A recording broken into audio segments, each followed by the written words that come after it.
Hello दोस्तों, नमस्ते। आज भी फ़ोन नहीं किया। मैं बात ही नहीं करूँगी आज। फ़ोन करेंगे तो भी नहीं। कम से कम वैलेंटाइन डे पे कोई फूल ही भेज देते व्हाट्सएप पर नहीं। इन्हें कहाँ समय है हमारे लिए। पिछली बार तो मेरे द्वारा कढ़ाई करके दिल बनाए हुए रुमाल से बंदूक को घूंघट उड़ाकर फ़ोटो भेजी थी। इन्हीं ख्यालों को सोचते हुए आज पूनम के होठों पर ज़रा सी मुस्कान उभर आई। अभी 1 साल ही तो हुआ था पूनम और राजेश की शादी को। पूनम जब राजेश से पहली बार मिली थी तभी उसे अपने होने वाले पति के देश प्रेम की झलक साफ देखने को मिल गई थी। पहली मुलाकात में ही राजेश ने पूनम को कह दिया था कि इस दुनिया में वह सबसे ज़्यादा प्रेम अपनी भारत माता से करता है। शायद यही कारण था कि पहली मुलाकात में ही पूनम ने राजेश से शादी के लिए हाँ कर दी थी। शादी के 10 दिन बाद ही राजेश वापस सरहद पर अपना फर्ज पूरा करने चल पड़ा था। हालांकि इन 10 दिनों में भी राजेश और पूनम केवल 3 दिन ही तो साथ रहे थे, लेकिन इन 3 दिनों में पूनम ने अपनी पूरी ज़िंदगी राजेश के साथ जी ली थी।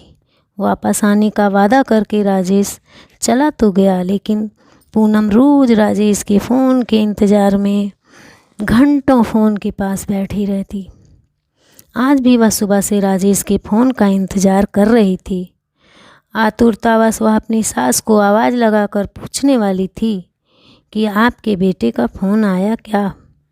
तभी याद आया कि ससुर जी घर पर हैं, तो मुन्ने को सुलाकर धीरे से अपने कमरे से निकलकर सासू माँ के कमरे की तरफ बढ़ी। तभी ससुर जी के कमरे में चल रही टीवी में एक सहमी सी पत्रकार कहती हुई सुनाई पड़ी, इस वक्त एक बड़ी खबर आ रही है। पुलवामा में आतंकी हमले में कई सैनिकों के शहीद होने की बुरी खबर इस वक्त हम आपको सुना रहे हैं।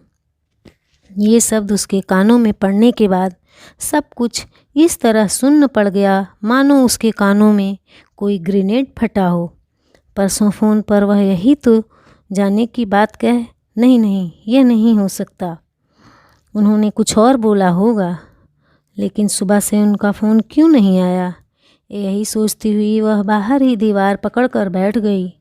एक हथगोले का असर कम हुआ और धुंधलका छंटा तो ससुर जी के फ़ोन के लाउड स्पीकर पर बार बार आवाज़ आ रही थी, number you are trying to call is either switch off or out of the service area. उसकी जब भी उनसे बात होती तो गाहे बेगाहे पुलवामा का नाम आ ही जाता था। फिर से आंखों के सामने अंधेरा छाने लगा। थोड़ी देर बाद उसने हिम्मत करके ससुर जी के कमरे का द्वार हल्का सा खोल दिया। वो इस तरह पीठ करके बैठे कभी फ़ोन तो कभी टीवी को देख रहे थे। तभी तीसरा विस्फोट हुआ। समाचार चैनल का लाइव संवाददाता घटना स्थल की रिपोर्ट दे रहा था और तभी उसकी नज़र एक बंदूक पर पड़ी जिस पर एक खून से सना सफ़ेद रुमाल पड़ा था, जिस पर दिल का निशान देखते ही वो धड़ाम से गिर पड़ी। साथियों, पुलवामा में हुए आतंकी हमले से हम सब का मन आघात है। आज हम सभी देशवासियों के मन में इस हमले को लेकर आक्रोश है, लेकिन सिर्फ आक्रोश से काम नहीं चलेगा। देश प्रेम की अलख आज देश के हर व्यक्ति तक पहुंचाने की आवश्यकता है। इस कहानी के माध्यम से हमारा उद्देश्य आपको शहीद के एक परिवार से रूबरू करवाने का था। धन्यवाद।